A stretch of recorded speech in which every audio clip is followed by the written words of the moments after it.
Hello everyone, my name is C Akshay Mantri. Welcome to my channel Eco Gyan by AK. आज हम बात करने वाले हैं chapter number 2 unit number 1 that is theory of demand के बारे में। थ्योरी ऑफ डिमांड को समझने से पहले सबसे पहला सवाल हमारे दिमाग में आता है, sir what is the meaning of effective demand, है ना। डिमांड किसे बोला जाएगा? जनरल टर्म्स में अपन ऐसा बोलते हैं कि डिमांड मतलब हर वो चीज जो अपन चाहते हैं, बट इकोनॉमिक्स के हिसाब से हर वो चीज डिमांड कंसिडर नहीं करी जाती। जब कभी भी अपन बिजनेस डिसीजन या कोई भी इकोनॉमिक एनालिसिस करते हैं तो अपने लिए इंपॉर्टेंट होता है ये समझना कि इफेक्टिव डिमांड क्या है। तो इफेक्टिव डिमांड समझने के लिए तीन चीजों का होना जरूरी है। सबसे पहली चीज होती है डिजायर। डिजायर माने आपकी इच्छा कि आप उस चीज को खरीदना चाहते हो या नहीं। दूसरा चीज होता है परचेसिंग पावर, क्या आपके पास उतना पैसा है कि आप उस चीज के लिए पे कर सको। और तीसरी चीज होती है विलिंगनेस टू पे, क्या आप उतना पैसा देना चाहते हो या नहीं। जब ये तीनों भी सवालों के जवाब यस होंगे तभी आपकी डिमांड मानी जाती है, वरना नहीं मानी जाती। तो कभी भी सिर्फ इच्छा होने से डिमांड है ऐसा बोला जाएगा क्या? नहीं। डिजायर को दो चीजों का सपोर्ट चाहिए, एक होता है परचेसिंग पावर और दूसरा होता है विलिंगनेस टू पे। जब ये दोनों चीजें सपोर्ट करेगी तभी क्या बनेगा, आपका इफेक्टिव डिमांड बनने वाला है, जो इकोनॉमिक्स में क्या होता है आपको काम आने वाला है। कभी भी अगर मैं डिमांड की बात करता हूं तो मैं तीन चीजें बताऊंगा डिमांड के साथ में। ओके, क्या क्या? सबसे पहला कि मैं कितने क्वांटिटी डिमांड करने वाला हूं, मुझे कितना क्वांटिटी प्रोडक्ट चाहिए वो।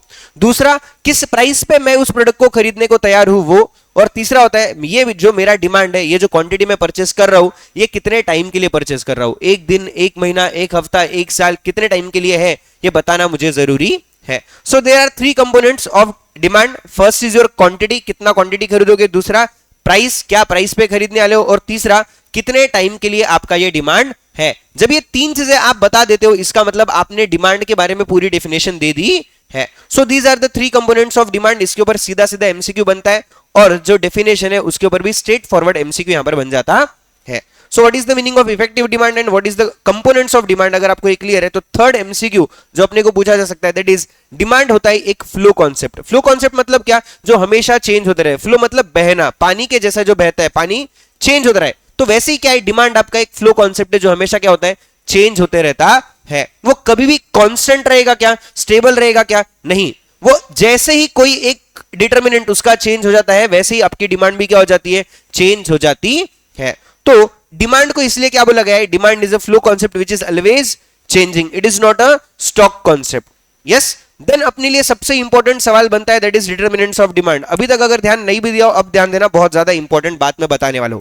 राइट, डिटरमिनेंट्स ऑफ डिमांड, ऐसे कौन से फैक्टर्स है, ऐसी कौन सी चीजें हैं जिससे आप डिमांड डिटरमाइन कर सकते हो, या फिर जिससे आपको डिमांड कितना होने वाला है, कम होने वाला है, ज्यादा होने वाला है, बढ़ेगा, कम हो जाएगा, क्या होगा डिमांड के साथ में पता चलता है। ओके, सबसे पहला and the most important, most basic determinant of demand is the price. कौन सा प्रोडक्ट का प्राइस कितना है। राइट, जो भी कमोडिटी, जो भी सर्विस आप खरीदने जा रहे हो उसका मार्केट का प्राइस कितना है। अगर वो प्रोडक्ट आपको आपके एक्सपेक्टेड प्राइस से महंगा मिलता है, यानी कि उसका प्राइस क्या है, ज्यादा है, तो उसकी मार्केट की डिमांड कितनी हो जाएगी, कम होने वाली है। और वही अगर समझो उस प्रोडक्ट का प्राइस बहुत ही सस्ता है, वो प्रोडक्ट मार्केट में बहुत ही सस्ते में अवेलेबल हो रहा है, इसका मतलब उस प्रोडक्ट का डिमांड कितना होगा, ज्यादा होगा। क्योंकि जनरल टेंडेंसी ये बोलती है लोग चीजें ज्यादा तभी खरीदते जब वो सस्ते में मिलती है, ना कि जब वो महंगे में मिलती है। तो इसलिए कभी भी अगर प्रोडक्ट का प्राइस ज्यादा होगा तो उसकी डिमांड क्या हो जाएगी, कम हो जाएगी। और अगर उसका प्राइस कम होता है तो उसकी डिमांड क्या हो जाती है, ज्यादा हो जाती है। अभी अगर अपन देखते हैं ना तो इन दोनों के बीच में कुछ एक डिफरेंस रिलेशनशिप अपने को दिखाई दे रहा है। क्या है कि अगर एक चीज बढ़ती है तो दूसरी कम हो रही है, और अगर एक कम होता है तो दूसरा बढ़ जाता है। इसको अपन इकोनॉमिक्स में बोलते हैं दैट इज इनवर्स रिलेशनशिप, है ना। तो इसका मतलब क्या है, सर प्राइस और डिमांड इन दोनों के बीच में other things being constant, ceteris paribus, है ना, आपका क्या रिलेशनशिप होगा, इनवर्स रिलेशनशिप होने वाला है कि अगर प्राइसेस बढ़ेंगी तो डिमांड कम हो जाएगी और प्राइसेस कम हो जाएगी तो डिमांड बढ़ने वाली है। तो इंपॉर्टेंट लाइन हमेशा दिमाग में रखना, इन case of price other things being constant, prices बढ़ेंगी तो डिमांड कम हो जाएगी और प्राइसेस कम होगी तो डिमांड बढ़ने वाली है। There is a inverse relationship. Second determinant अपन बात करते हैं that is about the income, या फिर आप इसको डिस्पोजेबल इनकम भी बोल सकते हो। ओके, इनकम के केस में अपन गुड्स को तीन कैटेगरीज में डिवाइड करते हैं और उसके अलग अलग रिलेशनशिप अपन देखते हैं। जनरल रूल ये बोलता है कि लोगों की कमाई बढ़ने के बाद में लोगों की डिमांड भी क्या हो जाती है, बढ़ जाती है। जब लोग पैसा ज्यादा कमाएंगे तो खर्चा भी ज्यादा करेंगे, इसका मतलब वो लोग डिमांड ज्यादा कर रहे हैं क्या, यस। और जब वो पैसा कम कमाने लगते हैं, पहले बहुत बड़ी पगार थी लेकिन अभी हमारी जॉब छूट गई है, अभी हमारी कमाई कम हो चुकी है, तब उनकी डिमांड भी क्या हो जाएगी, कम हो जाएगी, क्योंकि उनके हाथ में पैसा कितना है, कम है, उनके पास में इनकम क्या है, कम हो चुकी है, तो उनकी डिमांड भी कम होती है, राइट। ये इंपॉर्टेंटली याद रखना है। So in case of normal goods क्या होता है, बोला कि इनकम बढ़ने से डिमांड बढ़ जाएगी और इनकम कम होने से डिमांड भी कम हो जाएगी। अभी यहां पे जो दो इकोनॉमिक वेरिएबल्स है, एक है इनकम, दूसरा है डिमांड, दोनों भी सेम डायरेक्शंस में फ्लो करते हैं। अगर एक बढ़ेगा तो दूसरा भी बढ़ेगा, एक कम हो गया तो दूसरा भी कम हो रहा है। तो इसको अपन बोलते हैं अबाउट द डायरेक्ट रिलेशनशिप। जब दोनों भी इकोनॉमिक वेरिएबल्स सेम डायरेक्शन में जा रहे हैं उसको क्या बोला जाएगा, डायरेक्ट रिलेशनशिप बोला जाएगा। तो इनकम और डिमांड के केस में जनरल रूल नॉर्मल गुड्स के लिए ये बोलता है कि इनके बीच में रिलेशनशिप कैसा है, डायरेक्ट होता है। ओके, इसके दो एक्सेप्शंस है। एक्सेप्शंस ऐसा है, that is your inferior goods. Inferior goods मतलब क्या, low quality goods, cheap material अपन जिसको बोल सकते हैं, है ना। तो होता क्या है, जब भी लोगों की इनकम बढ़ जाती है, लोग ऐसी सस्ती चीजें खरीदना पसंद नहीं करते। लोग ऐसे प्रोडक्ट की डिमांड को क्या कर देते हैं, कम कर देते हैं, है ना। जब मैं लेट से पहले 50,000 रुपए पर मंथ कमाता था तो मैं एक सादी क्वालिटी के 5 किलो राइस यूज किया करता था। अभी मेरी इनकम बढ़ के क्या हो गई, 1 लाख रुपए हो गई। अभी क्या मैं वो सादे क्वालिटी के राइस खरीदने वाला हूं क्या, नहीं। अभी मैं क्या खरीदूंगा, बासमती राइस खरीदूंगा। तो मेरी डिमांड क्या हो गई, जीरो हो गई, रिड्यूस हो गई। किसकी, उन इंफीरियर गुड्स की। वो लो क्वालिटी गुड्स जो मैं पहले खरीदता था, मेरी कमाई बढ़ने के बाद में अब मैं नहीं खरीदूंगा, राइट। तो ये होता है इनवर्स रिलेशनशिप। यहां पे हो क्या रहा है, इनकम बढ़ने से ऐसे इंफीरियर गुड्स की डिमांड कम हो रही है और इनकम कम होने से ऐसे इंफीरियर गुड्स की डिमांड क्या हो रही है, बढ़ रही है। क्योंकि जब लोगों के पास पैसा नहीं होगा, लोग वही सस्ती चीजें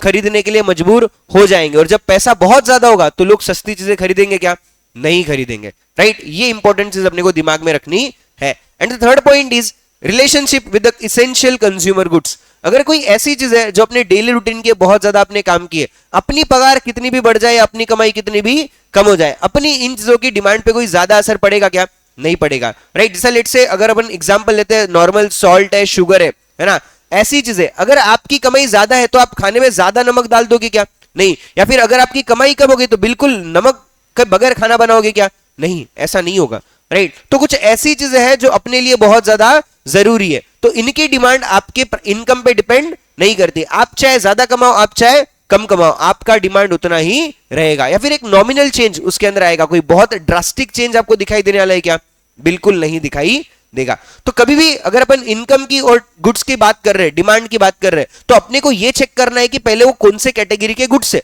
उसके ऊपर डिपेंड करता है कि उसका और इनकम का रिश्ता कैसा रहने वाला है। अगर समझो नॉर्मल गुड्स है तो इनकम का उनके साथ रिलेशनशिप कैसा है, डायरेक्ट है। अगर वही इंफीरियर गुड्स है तो उनका इनकम के साथ रिलेशनशिप कैसा है, इनवर्स है। और अगर समझो अगर अपने लिए इसेंशियल और कंज्यूमर गुड्स है तो उनका इनकम से कुछ भी लेना देना नहीं है। चाहे इनकम बढ़ जाए चाहे इनकम कम हो जाए, अपनी डिमांड क्या रहेगी, कांस्टेंट रहने वाली है, राइट। यहां पे अपन उसके बाद समझते हैं व्हाट आर द ग्राफ।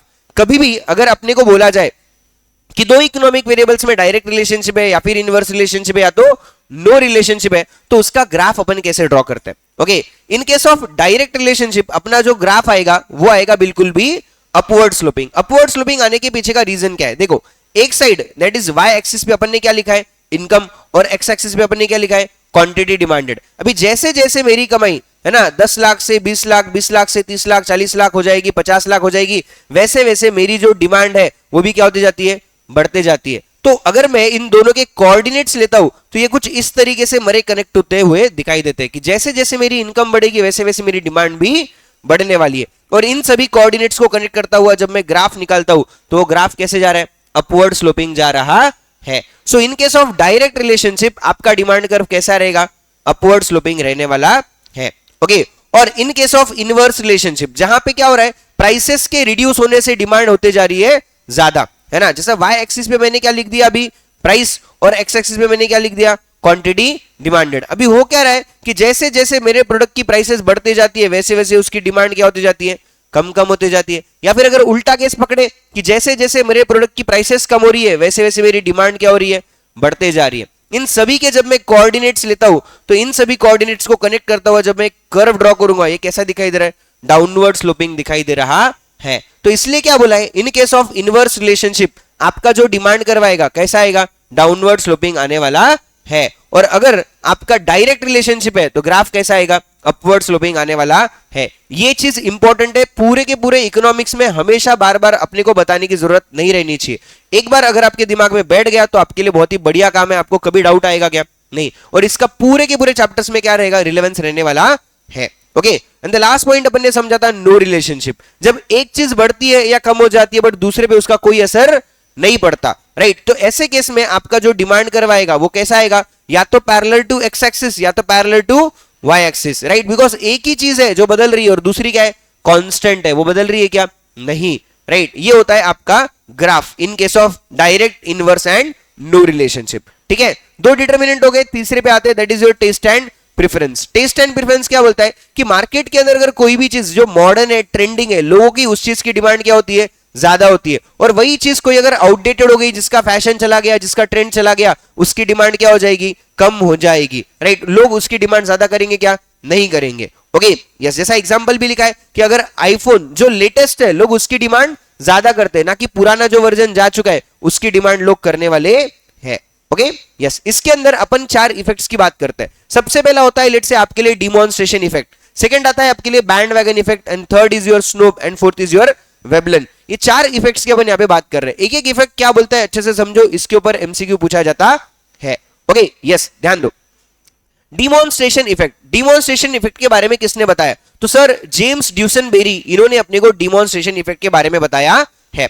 ये बहुत ही सिंपल सा कॉन्सेप्ट है और बचपन से अपन देखते आए। इनका बोलना क्या है, बहुत बार ऐसा होता है कि अपन ये देखते हैं कि अपने आसपास में जो अपना दोस्त है, अपने जो फ्रेंड्स है, अपने कलीग्स है, उन्होंने क्या किया है ना, और जैसा वो कर रहे हैं वैसा अपन करने की क्या करते हैं, कोशिश करते हैं। इसका मतलब आप डिमॉन्स्ट्रेशन इफेक्ट के अंदर काम कर रहे हो, है ना। You are going to copy the others what they are doing, है ना।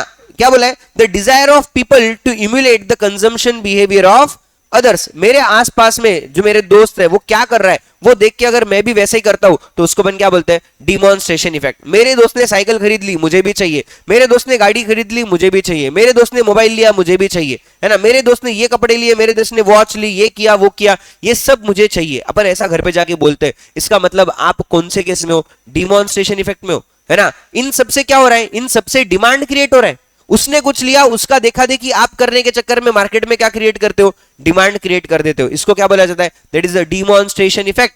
और डिमॉन्स्ट्रेशन इफेक्ट की वजह से मार्केट में डिमांड क्या हो जाती है, बढ़ जाती है, राइट। नेक्स्ट अपन बात करते हैं about the bandwagon effect. Band wagon effect क्या बोलता है कि सबके पास में अगर कोई चीज है और वो मुझे भी चाहिए, that is the bandwagon effect, है ना। That demand increases due to others are consuming, यानी कि सबके सब। अगर अपन डिमॉन्स्ट्रेशन इफेक्ट की बात करें तो वहां पे अपन एक अकेले इंसान के कंजम्पशन पैटर्न को देख रहे हैं, लेकिन बैंड वैगन इफेक्ट में अपन सबके कंजम्पशन पैटर्न को देख रहे हैं। अगर सबके सब लोग कुछ एक काम कर रहे हैं तो मुझे भी वैसा काम करने की क्या होती है, इच्छा जाग जाती है ना। मेरे सब दोस्त जैसा करते हैं वैसा मैं करूंगा। सब लोग अगर बावड़ी में खुद ही मारेंगे तो मैं भी मार दूंगा। दिस इज द बिहेवियर, इसको अपन क्या बोलते हैं, बैंड वैगन इफेक्ट। उनके साथ मरने के लिए नहीं, उन सबको बचाने के लिए। मरने के लिए थोड़ी खुद ही मारते अपन, बचाने के लिए मारते ना। यस, तो जल्दी से कमेंट में बोलो, बचाने के लिए मारोगे या मरने के लिए मारोगे, फटाफट एकदम, राइट। नेक्स्ट पॉइंट आता है आपका स्नोब इफेक्ट और वेबलन इफेक्ट। अभी स्नोब इफेक्ट क्या बोलता है, अपन क्या चाहते हैं, अपन एकदम यूनिक बनना चाहते हैं। अपन कैसे बनना चाहते हैं, एक्सक्लूसिव। अपन दूसरों को कॉपी करना चाहते क्या, नहीं। अपन चाहते कि मैं कुछ ऐसा करूं जो कोई और नहीं कर रहा है ना, क्योंकि मैं दूसरों से अलग लगूं। इसलिए उसको अपन क्या बोलेंगे, स्नोब इफेक्ट। इस चक्कर में अगर आप कोई चीज खरीद लेते हो, किसी चीज की डिमांड करते हो, तो वो क्या है, स्नोब इफेक्ट है। Okay, demand decreased because others are consuming the same, है ना। और आप क्या बनना चाहते हो, आप बनना चाहते हो एक्सक्लूसिव, डिफरेंट या यूनिक। तो आप ऐसी चीज खरीदते हो जो कोई भी नहीं खरीद रहा, और उन लोगों में से आप अच्छे दिखना चाहते हो, है ना। और उनसे महंगी भी चीजें खरीद लोगे क्या, यस। सो इसको बोलते हैं किसी के पास है इसलिए मुझे नहीं चाहिए, क्योंकि मुझे उनसे क्या बनना है, अलग बनने का है। And the last point is your Veblen effect. अभी वेबलन इफेक्ट क्या बोलता है, ये वेबलन इफेक्ट जो है ये हमारे American economist that is Thorstein Veblen, इन्होंने अपने को बताया। इन्होंने क्या बोला कि अगर समझो कोई ऐसी चीज है जो किसी के पास नहीं है, या फिर अगर किसी के पास है तो मैं उससे क्या चाहता हूं, और भी महंगी खरीदना चाहता हूं। यानी कि मैं ऐसी चीजों का ही डिमांड करूंगा जो कि क्या होंगी, प्रेस्टिजियस होंगी, जो वैल्यूएबल होंगी, है ना। जो कोई नहीं खरीद पा रहा वो क्या करूंगा, मैं खरीद लूंगा। तो इससे क्या हो जाएगा, इससे मेरी जो रिचनेस है, मेरी जो प्रेस्टीज है, वो क्या होगी, दिखाई देने वाली है। सो इसलिए क्या बोला है कि अगर सबके पास कोई चीज है तो मुझे वो नहीं चाहिए, बिकॉज मुझे तो क्या करना है, मुझे उनसे भी भारी वाली चीज चाहिए, मुझे उनसे भी बेहतरीन चाहिए। यस और नो, यस, है ना। और स्नोब इफेक्ट के अंदर अपना एक एग्जांपल याद रखना हमेशा, जो मैंने तुमको क्लास में बताया था कि मम्मी और अपने कॉलोनी के कोई आंटी, अगर कॉलोनी की आंटी के पास में अगर सेम साड़ी है जो मम्मी के पास में है, तो फिर मम्मी उस साड़ी को पहनने की कोशिश करेगी क्या, नहीं। क्यों, क्योंकि मम्मी का और उनका बनता नहीं है, और उनके पास सेम साड़ी है तो अपन वो आज से पहनने वाले नहीं है। That is the snob effect, क्योंकि अपने को उनके जैसा कॉपी करने का नहीं है। Because my mom wants to be unique, exclusive, जो किसी के पास नहीं है वैसी साड़ी अपनी मम्मी के पास होनी चाहिए, ऐसी उनकी क्या है, इच्छा है। और कुछ कुछ लोग ऐसे होते हैं जो अपने हस्बैंड के पास जाके क्या करेंगे, कंप्लेंट कि उसके पास में वैसा नेकलेस है, मुझे क्यों नहीं दिलाते, है ना, वो उनसे बहुत प्यार करते, तुम मुझसे नहीं करते क्या, जल्दी से मुझे भी नेकलेस दिला दो।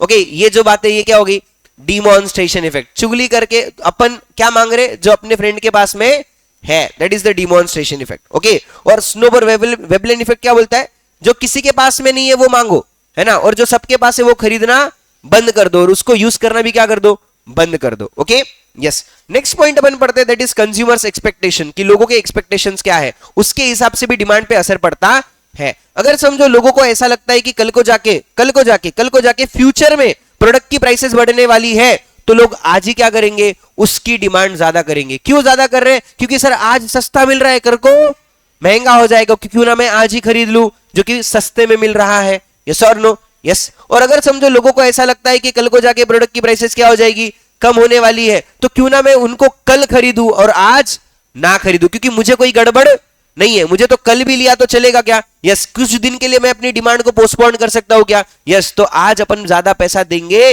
नहीं, अपन कुछ दिन इंतजार करेंगे, और जब वो सस्ता हो जाएगा तब अपन उसको खरीद लेंगे। इससे होता क्या है, इससे आपकी आज की जो डिमांड है वो क्या हो रही है, कम हो रही है।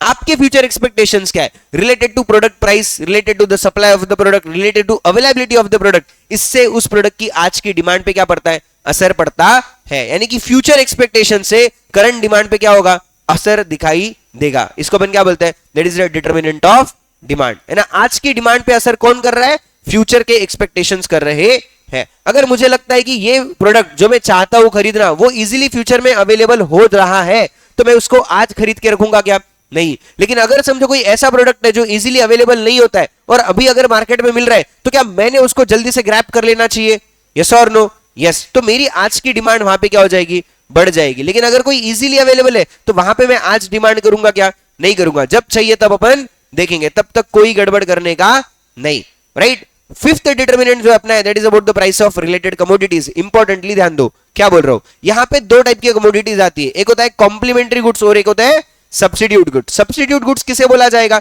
ऐसे प्रोडक्ट जो एक दूसरे से क्या है, लिंक्ड है, जुड़े हुए, है ना।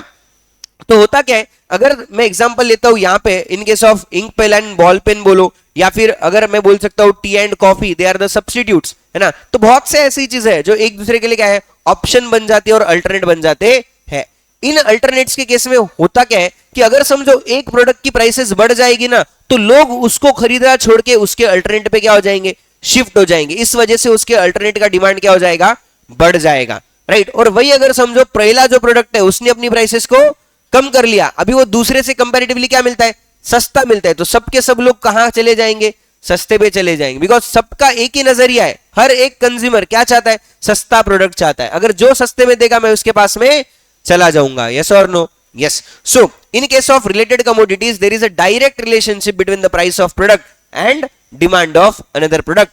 पेप्सी एंड कोको कोला का भी एग्जांपल यहां पे अपन ने देखा था कि पेप्सी की प्राइसेस बढ़ जाती है तो कोको कोला की डिमांड भी बढ़ जाती है, पेप्सी की प्राइसेस कम हो जाती है तो कोको कोला की डिमांड भी कम हो जाती है। क्योंकि जहां पे प्रोडक्ट सस्ता मिल रहा है लोग वहां पे क्या हो रहे हैं, शिफ्ट हो रहे हैं, लोग उन प्रोडक्ट की क्या करते हैं, डिमांड कर रहे हैं। ओके, नेक्स्ट अपन बात करते हैं about the complementary goods. Complementary goods किसे बोला जाता है, सर ऐसे प्रोडक्ट जो अपन एक दूसरे से क्या होते हैं, लिंक्ड होते हैं। अगर आपने पहला प्रोडक्ट लिया तो मे बी आपको दूसरा प्रोडक्ट लेना पड़ सके, है ना, उसको अपन क्या बोलते हैं, कॉम्प्लीमेंट्री गुड्स, जो एक दूसरे से क्या हुए, जुड़े वाले हैं। अगर आप एक लोगे तो मे बी आप दूसरा भी लोगे, बिकॉज अगर आपने दूसरा प्रोडक्ट नहीं लिया तो मे बी पहला प्रोडक्ट बिल्कुल काम ना करे, राइट। एग्जाम्पल दिए है computer software, petrol car and petrol, है ना, टी एंड शुगर, ऐसे कई सारे एग्जांपल्स यहां पे अपने डिस्कस किए, मोबाइल एंड चार्जर वगैरह, they are all complementary goods. तो होता क्या है इन कॉम्प्लीमेंट्री गुड्स के केस में, अगर समझो जो पहला प्रोडक्ट है, अपन एग्जांपल लेते हैं पेट्रोल कार का, पेट्रोल कार अगर महंगी हो जाएगी तो लोग पेट्रोल कार खरीदेंगे क्या, नहीं। जब लोग पेट्रोल कार ही नहीं खरीदेंगे तो लोग डीजल खरीदने वाले क्या, पेट्रोल खरीदने वाले क्या, नहीं। तो पेट्रोल की डिमांड क्या हो गई, कम हो गई। जब पेट्रोल कार महंगी हो जाएंगी तो पेट्रोल की डिमांड कम हो जाएगी, क्योंकि लोग पेट्रोल कार ही नहीं लेंगे तो पेट्रोल किसी में डालना पड़ेगा क्या, नहीं। तो उसकी डिमांड क्या हो गई,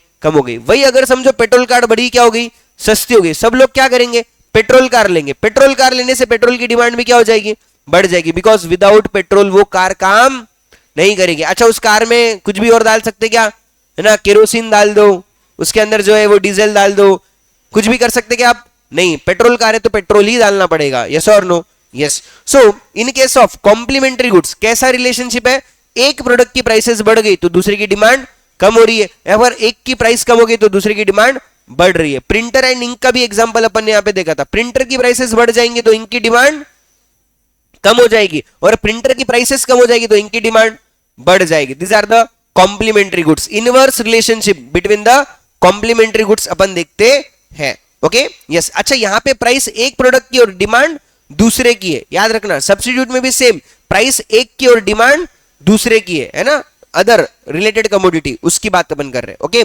नेक्स्ट कुछ अदर फैक्टर्स की बातें अपन ने की थी, छोटे छोटे पॉइंट्स है ना। सबसे पहला पॉइंट क्या था, साइज ऑफ पॉपुलेशन, जिस भी एरिया की, जिस भी कंट्री की पॉपुलेशन ज्यादा उनकी डिमांड भी ज्यादा, और जहां की पॉपुलेशन कम वहां की डिमांड भी कम, राइट। नेक्स्ट अपन ने बोला था as distribution of the population, अगर समझो आपका जो भी एरिया है, आपका जो कंट्री है, उसके अंदर बहुत ज्यादा बूढ़े लोग रहते हैं, तो बूढ़े लोगों को लगने वाली जो भी चीजें रहेगी उनकी डिमांड ज्यादा रहेगी, है ना। लेट्स से जैसा काठी है, चश्मा है ना, मेडिसिन है, इनकी डिमांड ज्यादा हो जाएगी, हॉस्पिटल्स की डिमांड ज्यादा रहेगी। अगर समझो आपके कंट्री के अंदर बहुत से यंगस्टर्स है, छोटे छोटे बच्चे, चलो पहले एग्जांपल लेते हैं छोटे बच्चों का, अगर छोटे छोटे बच्चे, बेबीज बहुत ज्यादा है, तो उनके रिलेटेड जो भी प्रोडक्ट है उनकी डिमांड ज्यादा रहेगी, है ना। जैसे हगीज है बोलो, या फिर उनके लिए लगने वाला जो मिल्क वगैरह, या उनके लिए लगने वाले कुछ सेरेलैक वगैरह जैसी खाने पीने की चीजें हैं, खिलौने हैं, टॉयज है, इनकी डिमांड क्या रहेगी, ज्यादा रहेगी। और वही अगर यंगस्टर्स बहुत ज्यादा है तो हर चीज की डिमांड ज्यादा है सर, क्लोथ्स की, बाइक की, साइकिल की, हर एक चीज की मार्केट में डिमांड क्या होने वाली है क्या, यस। सो अगर आपकी कंट्री में जैसा पॉपुलेशन वैसे आपकी कंट्री की क्या होती है, डिमांड होती है, जैसे लोग रहेंगे वैसा उस कंट्री का क्या होगा, डिमांड बनने वाला है, राइट। नेक्स्ट अपन बात करते हैं about the level of national income and it's distribution. किसी भी कंट्री का अगर नेशनल इनकम ज्यादा होगा, इसका मतलब उस कंट्री का डिमांड भी ज्यादा होगा, क्योंकि अगर वहां के लोग पैसा ज्यादा कमाएंगे तो खर्चा भी ज्यादा करेंगे, ओके। और वही अगर इंपॉर्टेंट बात यह है कि ये जो पूरा नेशनल इनकम है, अगर ये सब लोगों में एक जैसा बटा हुआ है, सेम, इक्वल और इवन डिस्ट्रीब्यूशन अगर लोगों के अंदर हो चुका है, तो यहां पे डिमांड लोगों की क्या होती है, ज्यादा होती है। सबके पास में पैसा है तो सब लोग क्या करेंगे, खर्चा करेंगे, that is equal distribution of national income. लेकिन वही अगर अनइक्वल या अनइवन डिस्ट्रीब्यूशन है नेशनल इनकम का, तो क्या देखा जाएगा कि लोगों की डिमांड बहुत कम होती है, क्योंकि कुछ लोग ही डिमांड कर रहे हैं और बाकी लोग गरीब है, वो डिमांड कर पाते क्या, नहीं कर पाते। सो इन केस ऑफ अनइवन या अनइक्वल डिस्ट्रीब्यूशन डिमांड क्या होती है, कम, और वही अगर इक्वल डिस्ट्रीब्यूशन होगा तो डिमांड क्या होगी, ज्यादा होने वाली है, राइट। नेक्स्ट पॉइंट अपन पढ़ते हैं about the consumer credit facility and interest rate. Consumer credit facility किसे बोला जाएगा कि मार्केट में लोगों को लोन अवेलेबल है या नहीं। अगर समझो मार्केट में लोगों को इजीली लोन अवेलेबल हो जाता है तो लोग क्या करेंगे, लोन लेंगे, और लोन लेके खर्चा करेंगे, मतलब लोन क्या कर रहे हैं, डिमांड करेंगे। और वही अगर लोगों को लोन इजीली अवेलेबल नहीं होता है तो लोग लोन लेंगे क्या, नहीं, और प्रोडक्ट्स का डिमांड करेंगे क्या, नहीं, राइट। और वही बात करते हैं अबाउट द इंटरेस्ट रेट। अगर मार्केट में इंटरेस्ट रेट कम रहेगा तो लोग इजीली लोन ले लेंगे, खुशी खुशी लोन लेंगे, क्योंकि ज्यादा इंटरेस्ट भरना नहीं पड़ रहा है। तो जब इंटरेस्ट कम तो लोन ज्यादा लेंगे, और लोन ज्यादा लेंगे तो खर्चा भी ज्यादा करेंगे, मतलब डिमांड क्या हो जाएगी, बढ़ जाएगी। और वही अगर समझो लोग इंटरेस्ट रेट ज्यादा है इसलिए लोग लोन नहीं ले रहे, और लोन नहीं लेंगे तो लोग खर्चा भी नहीं करेंगे, इसका मतलब डिमांड क्या हो जाएगी, कम होने वाली है। तो क्रेडिट फैसिलिटी और इंटरेस्ट रेट, इसके ऊपर भी आपका डिमांड डिटरमाइन होता है क्या, यस, बिल्कुल होता है। एंड द लास्ट पॉइंट अपन जो यहाँ पे बात करते हैं that is about the government policies and regulation. अगर समझो गवर्नमेंट कुछ ऐसे पॉलिसीज बनाती है जो आपके प्रोडक्ट के फेवर में है तो आपके प्रोडक्ट का डिमांड क्या हो जाएगा, बढ़ जाएगा। और अगर समझो गवर्नमेंट ने कुछ ऐसे पॉलिसीज बना दी जो आपके प्रोडक्ट के लिए बिल्कुल भी क्या है, अनफेवरेबल है ना, आपके बिल्कुल भी विपरीत है, विरुद्ध है, तो आपका डिमांड क्या हो जाएगा, कम हो जाएगा, राइट। नेक्स्ट अपन बात करते हैं about the taxation and subsidy. अगर समझो सरकार इनकम टैक्स आप पे बहुत ज्यादा चार्ज करती है, लोगों के ऊपर इनकम टैक्स बहुत ज्यादा चार्ज होने लगेगा, इससे क्या हो जाएगा, इससे लोगों के पास में पैसा कम बचेगा खर्चा करने के लिए, जिसको अपन क्या बोलते हैं, डिस्पोजेबल इनकम। जब लोगों के हाथ में पैसा कम बचेगा तो लोग खर्चा भी कम करेंगे, और खर्चा कम करेंगे इसका मतलब मार्केटिंग की डिमांड क्या हो जाएगी, कम हो जाएगी। तो कभी भी अगर इनकम टैक्स के रेट बढ़ जाते हैं तो लोगों की डिमांड क्या हो जाती है, कम हो जाती है, वाइस वर्सा। अगर समझो सरकार इनकम टैक्स के रेट बिल्कुल भी कम कर देगी तो सरकार को टैक्स कम भरेंगे, और अगर सरकार को टैक्स कम भरेंगे तो अपने पास में पैसा ज्यादा बचेगा, और जब ज्यादा पैसा बचेगा तो अपन खर्चा भी ज्यादा करेंगे, इसका मतलब अपनी डिमांड क्या हो जाएगी, बढ़ जाएगी. So there is a inverse relationship between the taxation and demand. Okay, और अगर अपन बात करते हैं अबाउट द सब्सिडी, सब्सिडी होता क्या है, सब्सिडी क्या है, सरकार जो है वो बिजनेसमैन को देती है या कंज्यूमर्स को देती है, किस लिए, कोई भी चीज खरीदने के लिए या फिर कोई भी बिजनेस में प्रोडक्शन करने के लिए. इससे होता क्या है, इससे होता है सरकार को, मतलब बिजनेस को लगने वाला जो खर्चा है या फिर जो बायर है उसको लगने वाला खर्चा हो जाता है कम, है ना. जब कम खर्चा लगेगा तो मार्केट में वो प्रोडक्ट भी कितने में बेचेगा, कम में बेचेगा. जब कम में प्रोडक्ट अवेलेबल है तो क्या हर कोई उसको खरीद लेगा क्या, यस, है ना. जब इसकी प्राइसेस कम हो जाएंगे तो इनडायरेक्टली इसकी डिमांड बढ़ जाएगी. और वही अगर समझो ये सब्सिडी सरकार देना बंद कर देती है, जिससे ये पूरा का पूरा कॉस्ट किसको बियर करना पड़ेगा, बायर को बियर करना पड़ेगा, तो यहां पे उसकी प्राइसेस क्या हो रही है, बढ़ रही है. प्राइसेस बढ़ने के बाद में लोगों की डिमांड क्या हो जाती है, कम हो जाती है. इसलिए सब्सिडी और डिमांड के केस में कैसा रिलेशनशिप है, डायरेक्ट रिलेशनशिप अपन देखते हैं. ओके, एग्जाम्पल भी यहां पे लिख रखा है तुम लोगों के लिए कि पहले अगर इनकम टैक्स रेट 20% होता, 1,000 रुपए आपने कमाए, 200 रुपए टैक्स भरते और कितना पैसा बचता, 800 रुपए, जो आप खर्चा कर सकते हो. अगर वही सरकार ने इनकम टैक्स का रेट बढ़ा के कितना कर दिया, 30%, तो अभी 1,000 में से कितना गया, 300 गया, कितना बचा, 700. तो आप कितना खर्चा कर सकते हो, सिर्फ और सिर्फ 700 रुपए का ही खर्चा कर सकते हो. तो इससे आपकी डिमांड क्या होती है, फ्लक्चुएट होती है. I hope you all are getting great, आपको सब समझ रहा है, मुझे ऐसा लग रहा है. और अगर आपको ये नोट्स चाहिए तो प्लीज ड्राइव लिंक की मैंने लिंक जो है वो दे रखी है डिस्क्रिप्शन में, तो वहां से जाके आप इसको देख सकते हो. ठीक है, आगे बढ़ते हैं और समझते हैं अपना important concept which is the law of demand. Law of demand, law of demand किसने बताया, सर प्रोफेसर अल्फ्रेड मार्शल, पूरी इज्जत के साथ में इन्होंने क्या बताया, लॉ ऑफ डिमांड. राइट, इनका बोलना क्या है, अदर थिंग्स बीइंग कांस्टेंट. सबसे पहला अजम्पशन पहले ही लाइन में लिख दिया, क्या, अदर थिंग्स बीइंग कांस्टेंट. मेरा ऐसा मानना है कि बाकी सारी चीजें कांस्टेंट है, बाकी सारी चीजें सेम है, without changing other factors, without changing other determinants. सिर्फ एक ही चीज बदलती है, वो क्या है, प्राइस.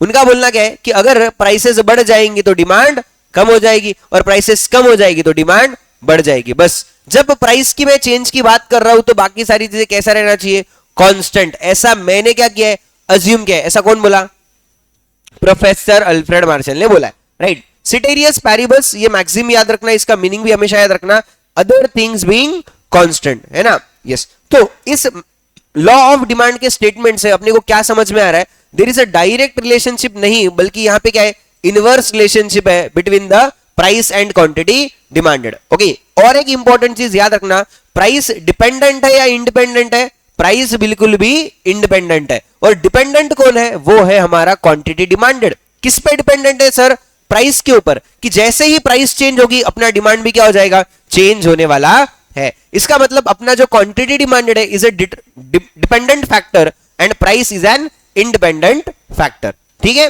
चलो, यस. अभी यहाँ पे अपन कुछ एग्जांपल्स भी लिखे वाले हैं. लेट्स से जैसा क्लोथ्स है, आइसक्रीम्स है, इनके केस में होता क्या है, अगर महंगी आइसक्रीम है तो लोग ज्यादा खरीदेंगे क्या, नहीं. महंगे कपड़े तो लोग ज्यादा खरीदेंगे क्या, नहीं. वही अगर कहीं बाय वन गेट वन चल रहा है, आइसक्रीम में भी 50% ऑफ चल रहा है, बाय वन गेट वन के फैमिली पैक आ रहे हैं, लोग क्या करते हैं, खरीदना शुरू कर देते, दो दो तीन तीन खरीद लेते, बोले अभी तक स्टोर करके रखेंगे अपने फ्रिज में और बाद में अपन इसको खाएंगे. यस और नो, यस. सो सिंपल सा लॉ है, क्या बोल रहा है कि अगर समझो other things being constant, prices कम हो जाएगी तो डिमांड बढ़ जाएगी, और प्राइसेस अगर बढ़ जाएगी तो डिमांड कम हो जाएगी. राइट, और कुछ भी बोला है क्या, नहीं.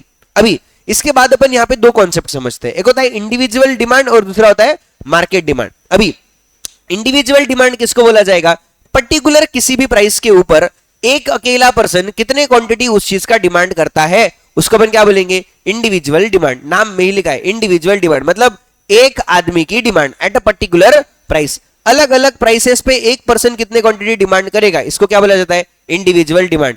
और इसके आगे लिखा है that is the schedule. Schedule मतलब क्या, टैबुलर रिप्रेजेंटेशन, है ना. इकोनॉमिक्स में जब भी एक टेबल के फॉर्मेट में अपने को कुछ भी डेटा प्रेजेंट किया जाता है उसको क्या बोला जाता है, उसको बोला जाता है शेड्यूल. तो यहां पे जो अपने को शेड्यूल दिया है वो किसका है, प्राइस और इंडिविजुअल के क्वांटिटी डिमांडेड का अपने को शेड्यूल दिया है, इसलिए उसका नाम क्या हो गया, इंडिविजुअल डिमांड शेड्यूल, राइट। यहां पे इन्होंने लिखा क्या है कि जब 60 रुपीज का प्राइस है तो क्वांटिटी कितना है 0 कप्स, है ना, और अगर 50 रुपए है तो 2 कप्स, 40 है तो 4 कप्स। जैसे जैसे आप देख रहे हो प्राइसेस कम होते जा रही है, वैसे वैसे यहाँ पे जो डिमांड है वो क्या होती जा रही है, बढ़ते जा रही है। सर ये किसकी डिमांड है, ये कप्स ऑफ आइसक्रीम है ना। आप आइसक्रीम के कितने कप खाओगे एक हफ्ते के अंदर। इन्होंने तीन तीन चीजें बताई क्या, देखो सबसे पहला क्या बताया, प्राइस, दूसरा बताया कितना उसका डिमांड रहेगा उस प्राइस के ऊपर, और तीसरा क्या बताया, ये डिमांड कितने टाइम की है, ये है एक हफ्ते की डिमांड, राइट। तो जैसे जैसे प्राइसेस कम हो रही है वैसे वैसे क्वांटिटी डिमांडेड क्या होते जा रहा है, बढ़ते जा रहा है। इसका मतलब एक चीज जो है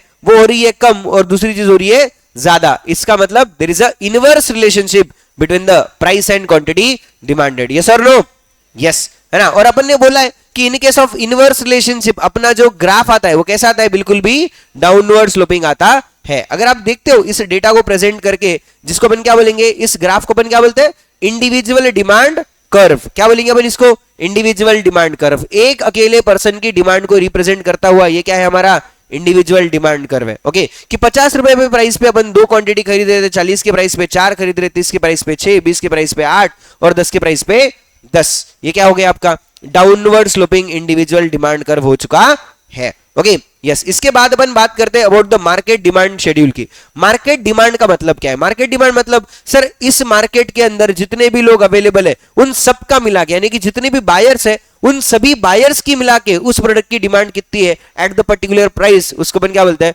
मार्केट डिमांड बोलते हैं। Okay, again market demand schedule मतलब क्या, सर इन सभी बायर्स का एक tabular representation of their demand at the given price, उसको अपन क्या बोलते हैं, मार्केट डिमांड शेड्यूल बोलते हैं। ओके, लेट्स से जैसा इन्होंने यहाँ पे अज्यूम किया है कि दो अपने पास बायर्स है, एक है ए और एक है बी, और इन दोनों का मिला के क्या बन जाता है, टोटल मार्केट बन जाता है। ये दोनों ही है इस प्रोडक्ट को खरीदने वाले। 0 रुपीज पे ये बिल कितना क्वांटिटी खरीद रहे हैं, 3 और 2, टोटल क्या हो गया 5। 10 रुपए के प्राइस पे कितना खरीदेंगे, 2 और 1, टोटल हो गया 3। 20 रुपए के प्राइस पे ए खरीदने वाला है, बी तो खरीदने वाला भी नहीं है, तो टोटल हो गया 1। अभी अगेन देखो हो क्या रहा है, जैसे जैसे प्राइसेस बढ़ते जा रही है वैसे वैसे ए अपनी डिमांड कम करता जा रहा है, बी अपनी डिमांड कम करता जा रहा है। ये लॉ ऑफ डिमांड के हिसाब से बात कर रहे हैं क्या, यस। और टोटल मार्केट का जो डिमांड है क्या वो भी रिड्यूस हो रहा है क्या, यस।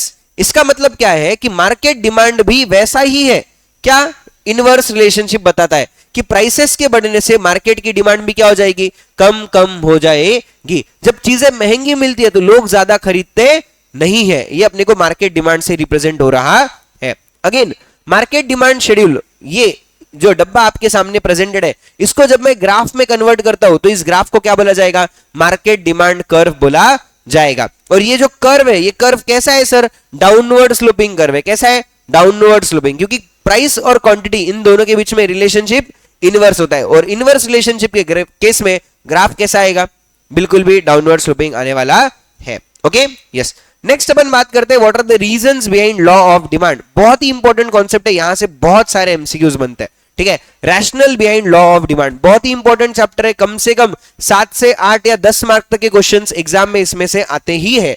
ओके, ध्यान दो, rational behind law of demand क्या बोला है, सबसे पहला reason that is the price effect. Price effect को अपन ने 2 पार्ट्स में डिवाइड किया है। ओके, एक होता है इनकम इफेक्ट और एक होता है सब्स्टिट्यूशन इफेक्ट। अभी ये प्राइस इफेक्ट जो है इसके बारे में हमको बताया है by the professor Hicks and Allen. ये 2 लोग हैं, 2 दोस्त है, इन दोनों ने मिलकर अपने को इसके बारे में बताया। इनका बोलना क्या है कि प्रोडक्ट की प्राइसेस के वजह से उनकी डिमांड पे क्या पड़ता है, असर पड़ता है, राइट। लॉ ऑफ डिमांड के पीछे का रीजन क्या है, सबसे पहला प्राइस, बिकॉज सबसे फर्स्ट डिटरमिनेंट भी हमने क्या देखा था, प्राइस ही देखा था, और लॉ ऑफ डिमांड के डेफिनेशन में भी क्या है, प्राइस ही है। तो प्राइस के वजह से लोगों की डिमांड क्या होती है, चेंज होती है। कैसे होती है वो ध्यान दो। सबसे पहला इन्होंने नाम दिया that is the income effect. अगर मैं ऐसा मानता हूं कि लोगों की इनकम क्या है, सेम है, अगर कोई पर्सन है जिसको उसके, अगर कोई स्टूडेंट है लेट से, उसको मम्मी ने 500 रुपए दिए, बोले जा मार्केट से जाके एप्पल लेके आ, है ना। अभी वो मार्केट में गया, मम्मी ने क्या बोला था, 500 रुपए के एप्पल लेके आने का है ना। ये उसके पास का क्या है, इनकम है, बजट है, ऐसा मैं बोल सकता हूं।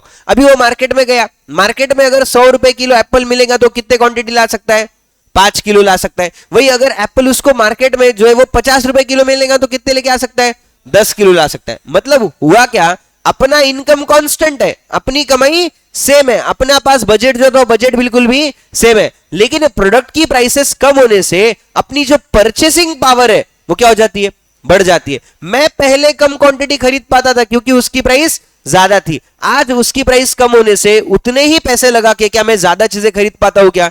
यस, इसको अपन क्या बोलेंगे? परचेसिंग पावर बोलेंगे, है ना। तो इनकम कांस्टेंट रहने के बाद जब प्राइसेस रिड्यूस हो जाती है तो कस्टमर्स की जो परचेसिंग पावर है वो क्या हो जाती है?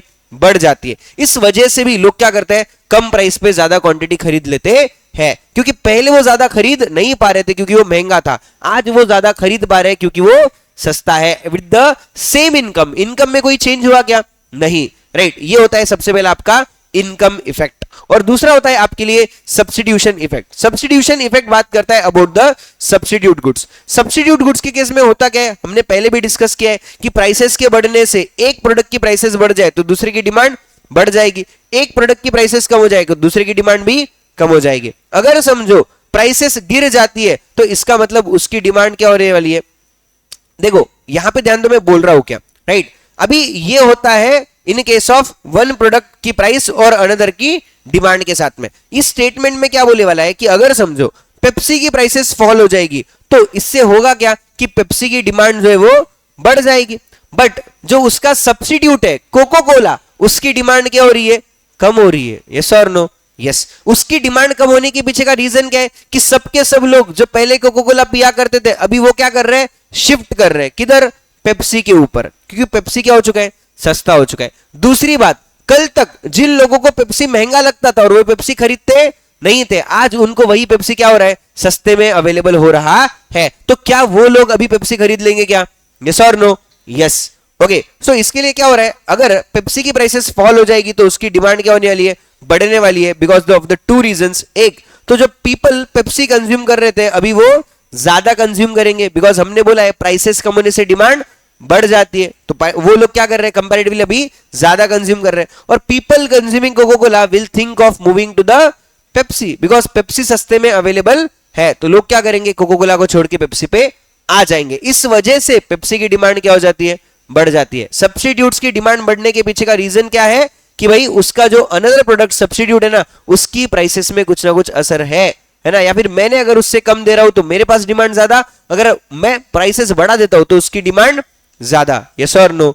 Yes. So there is a point of price कि प्राइसेस के चेंज होने से, है ना, आपके डिमांड पे असर पड़ता है। एक, इनकम कांस्टेंट रहने के बाद भी असर पड़ेगा, और दूसरा अपने सब्स्टिट्यूट के प्राइसेस में असर आ गया तब भी अपने डिमांड पे क्या पड़ेगा? असर पड़ने वाला है।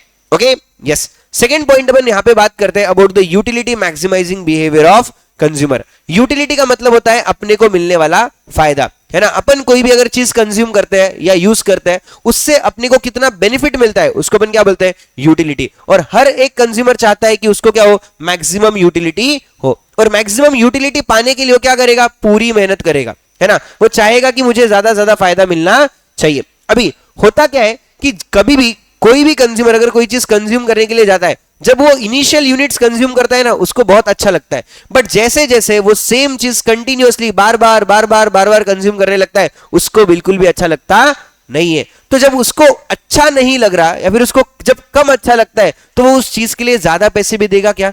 नहीं देगा, राइट। तो इसके लिए क्या बोला जाता है कि हर एक कंज्यूमर चाहता है कि मुझे क्या हो? मैक्सिमम बेनिफिट हो, और मैं उतना ही पैसा दूं जितना मुझे उससे क्या मिलता है? फायदा मिलता है। तो इसलिए क्या होता है, जैसे जैसे आप ज्यादा डिमांड करने लगते हो आपको उस चीज से मिलने वाला फायदा धीरे धीरे कम होने लगता है। जब आपको फायदा कम होगा तो आप उस चीज के लिए पैसा भी कितना दोगे?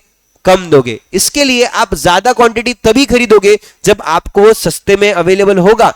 महंगे में होगा तो खरीदने वाले हो क्या? नहीं, बिकॉज महंगे में खरीदने से किसका नुकसान है? आपका ही नुकसान है ना। अपन ज्यादा तभी खरीदेंगे जब वो सस्ते में मिलेगा, क्योंकि ज्यादा कंज्यूम करने से आपका जो मिलने वाला फायदा है वो क्या होता है? कम होता है। ज्यादा होता है क्या? नहीं, राइट। इसलिए यहां पे क्या बोला है कि consumer will pay according to the utility derived, rational consumer will not pay more for the lesser satisfaction, है ना। इसलिए due to diminishing marginal utility consumer behaviour will pay less for the more quantity to equalise the utility with price. यहां पे एक concept याद रखना, what is the marginal utility. Marginal utility मतलब एक एडिशनल यूनिट कंज्यूम करके आपको जो फायदा मिलता है उसको अपन क्या बोलते हैं? मार्जिनल। मार्जिनल का मतलब होता है वन एडिशनल, एक एडिशनल यूनिट कंज्यूम करके आपको मिलने वाला जो फायदा है उसे क्या बोला जाएगा?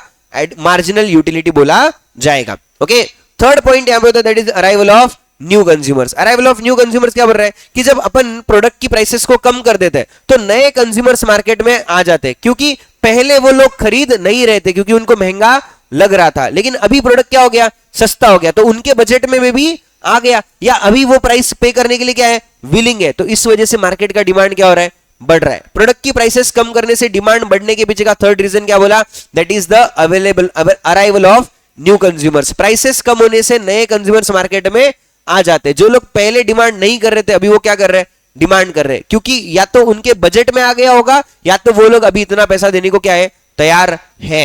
Okay, and the next point is of different uses. Different uses में क्या बोला है कि जब कभी प्रोडक्ट के बहुत सारे यूजेस होते हैं ना, तो लोग क्या करते हैं, जब वो सस्ता मिलेगा तब उसको बहुत ज्यादा खरीदते और हर प्रोडक्टिव यूज उसका जो होगा वहां पे उसको लगा देंगे। लेकिन वही अगर प्रोडक्ट बहुत ज्यादा महंगा मिलता है तो लोग क्या करते हैं, सिर्फ और सिर्फ इसेंशियल जरूरी चीजों पे ही उसको लगाते हैं, बाकी कहीं लगाएंगे क्या, नहीं। तो इस वजह से जो भी ऐसे कमोडिटीज है जिनके बहुत सारे यूजेस होते हैं ना, उनकी डिमांड बढ़ जाती है। कब, जब वो अपने को सस्ते में अवेलेबल हो जाएंगे तब। लेकिन वही अगर बहुत महंगे में अवेलेबल है तो अपन क्या करते हैं, उनका लिमिटेड क्वांटिटी खरीदते, ज्यादा खरीदते क्या, नहीं, है ना, ये पॉइंट है। और वही अगर सस्ते में मिलेगा तो अपन क्या करेंगे, बहुत ज्यादा उसको खरीद लेंगे। तो प्राइसेस कम होने से डिमांड क्या हो रही है, बढ़ रही है, और वही प्राइसेस बढ़ जाने से अपन उसका लिमिटेड यूज कर रहे हैं, तो जहां पे जरूरी है वहीं पे अपन उसको लगाएंगे। एग्जाम्पल लिखा है मिल्क और इलेक्ट्रिसिटी का, यस और नो, यस। यहां पे अपना again rational behind law of demand का पॉइंट खत्म होता है और नेक्स्ट पॉइंट पे अपन आगे बढ़ रहे हैं, exceptions to the law of demand. और अगर आपको वीडियो अच्छा लग रहा है तो जल्दी से जाके लाइक कीजिए और चैनल को सब्सक्राइब करना बिल्कुल भी मत भूलिए। Okay, next exception to the law of demand and आगे वाला टॉपिक अपन नेक्स्ट पार्ट में देखेंगे। मिलते हैं हमारे अगले पार्ट में, तब तक के लिए बाय बाय, टेक केयर।